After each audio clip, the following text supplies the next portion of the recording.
This is the Samsung Galaxy A56 5C. So Inggris. Jadi ini adalah Samsung Galaxy A56 5G. Saya sudah pakai HP ini dari Maret sampai sekarang Mei. Kurang lebih 2 bulan lah saya pakai sebagai daily driver atau HP utama. Saya akan ceritakan keluh kesahnya apa aja dan improvement yang terjadi setelah update software. Yuk langsung saja kita mulai video. Pertama kita ngomongin software experience-nya.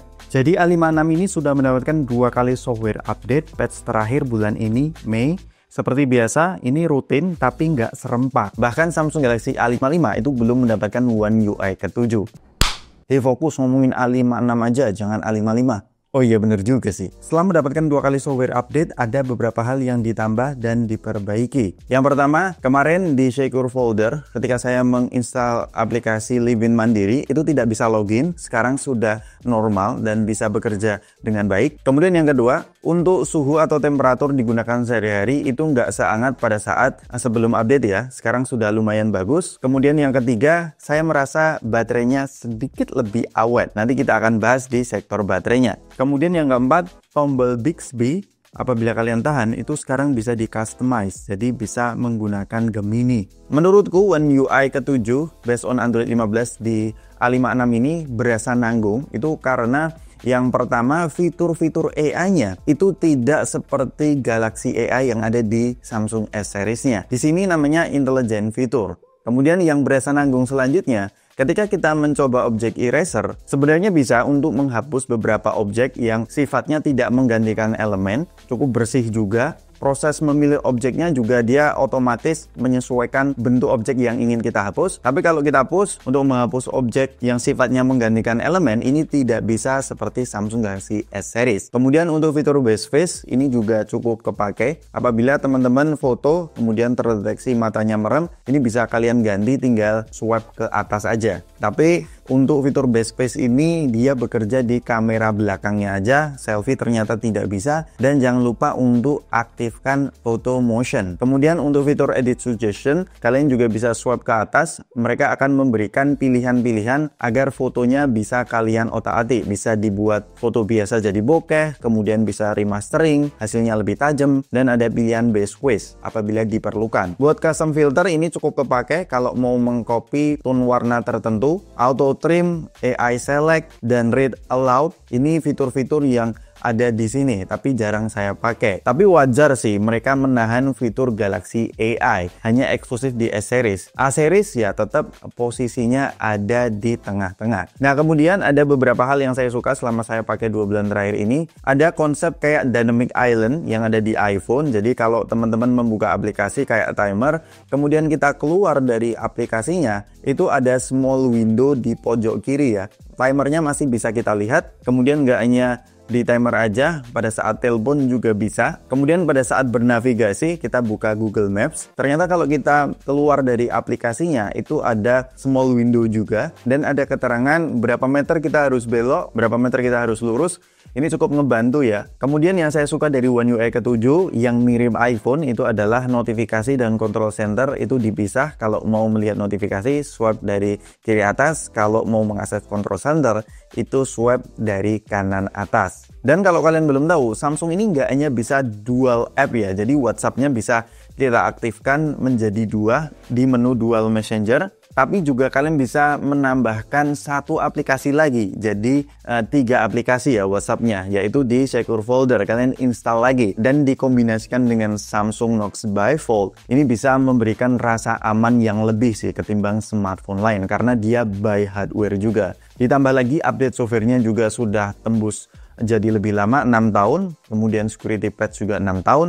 Ini membuat Samsung Galaxy A56 meskipun nanggung, tapi sulit banget ya di skip, terutama untuk orang-orang yang sudah terlalu nyaman dengan One UI. Yang perlu diwaspadai, AI di A series ini kalau nggak ditingkatkan bakal terancam dengan HP-HP Cina. Harga 2 jutaan HP Cina itu AI-nya lebih lengkap. Sebelum kita lanjut, ojo lali untuk subscribe agar kita bisa tembus di 100.000 subscriber.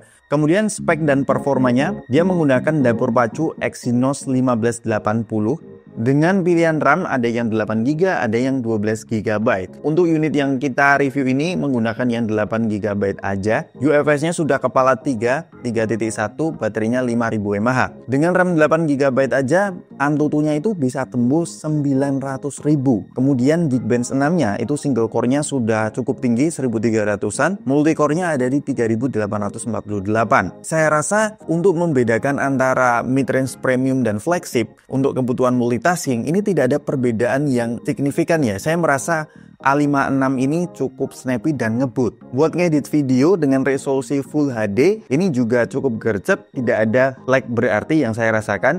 Mungkin kalau footage-nya 4K ada sedikit jeda tapi tidak terlalu mengganggu. Untuk bermain game sendiri saya pakai untuk game COC, kemudian AOV. Dengan settingan rata kanan, AOV-nya itu bisa rata di 60 fps. Mungkin dari kalian itu skeptis dengan Exynos 1580 dari dua aspek. Yang pertama, gimana bang temperaturnya? Kemudian yang kedua, gimana penangkapan sinyalnya? Jadi untuk temperaturnya saya bilang aman, terkendali. Untuk penggunaan sehari-hari, hangat biasa, nggak yang panas sampai nggak nyaman gitu. Nah untuk penangkapan sinyalnya sendiri, yang pertama kasus saya sekarang ada di Semarang Timur, itu tidak ada kendala ya, sinyalnya bagus-bagus aja. Kemudian untuk bermain game agak beda cerita. Sinyalnya cukup struggle menggunakan data seluler di A56 ini. Pingnya tembus di 200, kemudian frame drop juga, kurang nyaman untuk bermain game real time. Karena ada pembandingnya smartphone lain di lokasi dan provider yang sama seperti Vivo X100 Pro. Vivo ini konstan ya di 60 pingnya, kemudian tidak ada frame drop sama sekali. Saya simpulkan memang Exynos ini untuk penangkapan sinyalnya masih sama dengan A55, agak begitu kurang reliable. Ternyata dengan data seluler itu cenderung lebih hangat ya ketimbang saya pakai WiFi. Dan masih dalam konteks penangkapan sinyal, kemarin saya tanya teman saya yang ada di Demak, di daerah pedesaan, dia bilang katanya penangkapan sinyal Samsung Galaxy A56 itu membaik ya ketimbang Samsung Galaxy A55. Gimana menurut kalian yang sedang pakai A56, apakah mengalami penangkapan sinyal yang kurang bagus? Tinggal kasih komen di kolom komentar di bawah. Kemudian selanjutnya fitur-fiturnya. Yang dikurangi dari A56 ketimbang A55 justru sudah tidak ada micro SD lagi. Yang disayangkan ketiadaan micro SD ini itu tidak dibarengi dengan storage yang lega. Ini cuman mentoknya ada di 256GB aja. Tapi untuk saya sendiri itu ternyata sudah nggak pernah ya pakai micro SD kalau pindah-pindah smartphone. Jadi buatku ketiadaan micro SD ini nggak masalah. Tapi bagi teman-teman yang concern ya mungkin itu deal breaker. Kemudian yang kedua, masalah haptic feedback ini juga empuk, udah enak lah. NFC juga ada, koneksi 5G, eSIM juga ada ya by the way, jangan lupa. Hero speakernya ini mantap sih. Dan jangan lupa sudah ada IP rating IP67.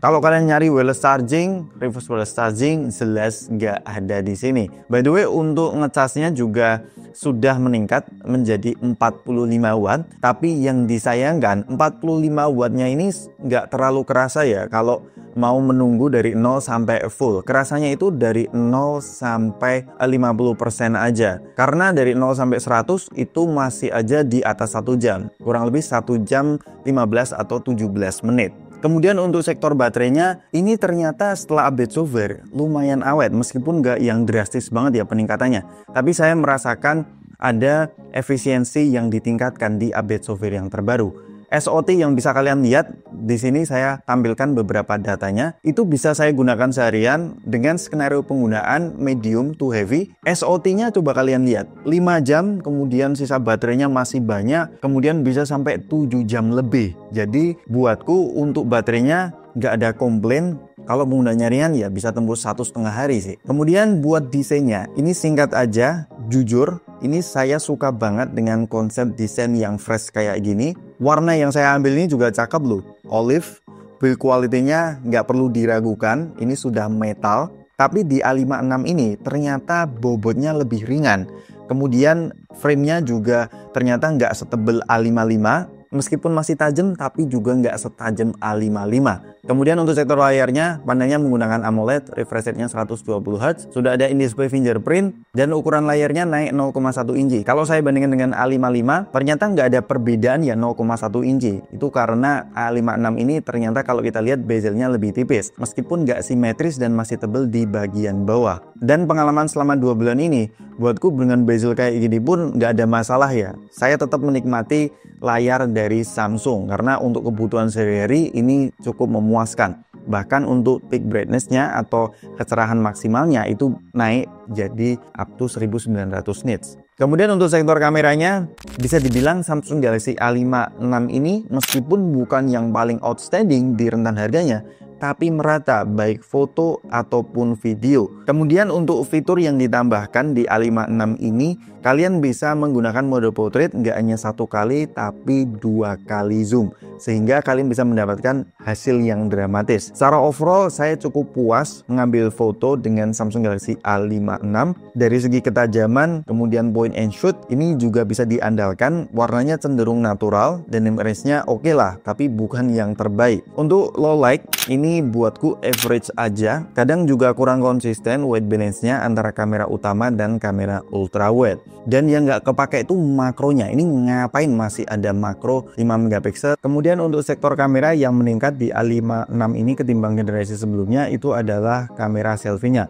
Meskipun secara megapiksel turun, tapi hasil skin tone-nya itu lebih tidak menguning. Kemudian secara overall ya lebih bagus sih. Kemudian untuk sektor videonya ini juga ada peningkatan, terutama untuk selfie-nya. Lagi-lagi nggak terlalu buri ya skin tone yang dihasilkan A56 ini ketimbang A55. Cuman downside-nya ada penurunan resolusi. Jadi memang bisa 4K, cuman tidak ada Full HD 60 fps seperti di Samsung Galaxy A55. Kemudian untuk kamera belakangnya 4K 30 fps-nya juga stabil. Yang ada Full HD 60 fps cuman kamera utamanya ya. Kamera ultrawide-nya tidak ada Full HD 60 fps.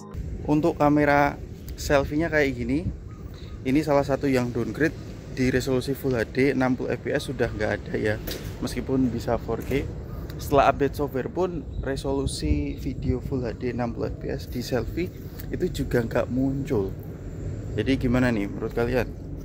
Nah ini adalah perekaman 4K 30 fps dari ultrawide-nya si Samsung Galaxy A56.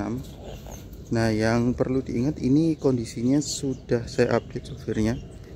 Ultrawide-nya sekarang kita pindah ke 1 kali ya, kedua kali 0,5. Dari 1 ke 0,5 itu tidak sesemut perpindahan dari 1 ke 2 ya, agak ada sedikit patahnya. Kemudian ya kalau Samsung langsung bisa di switch pada saat recording di kamera selfie. Buat hasil IG story bisa cek di Instagram saya @dewigadget. Alright, kita masuk ke kesimpulannya. Jadi Samsung Galaxy A56 ini itu sebenarnya secara overall adalah produk yang lebih baik ketimbang A55. Terutama dari segi update softwarenya lebih lama, kemudian dari form factor-nya lebih tipis, lebih ringan, desainnya lebih fresh, bahkan kamera selfie-nya buatku lebih bagus.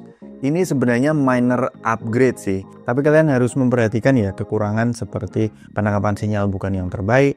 Kemudian storage-nya mentok 256 GB aja, tidak dibarengi dengan micro SD. Bahkan hilangnya resolusi Full HD 60 fps di kamera selfie-nya itu perlu kalian perhatikan. Buatku, apabila teman-teman masih menggunakan atau sedang menggunakan A55, itu nggak usah upgrade ke A56. Tapi kalau teman-teman belum membeli keduanya, ya tetaplah saya ambil A56 ini. Saya kasih skor 8,2 dari 10. Ini cocok dan aman bagi kebanyakan orang. Terima kasih bagi teman-teman yang sudah nonton video ini sampai akhir. Ojo lagi like, share, dan subscribe. Sampai ketemu di video selanjutnya. Peace out.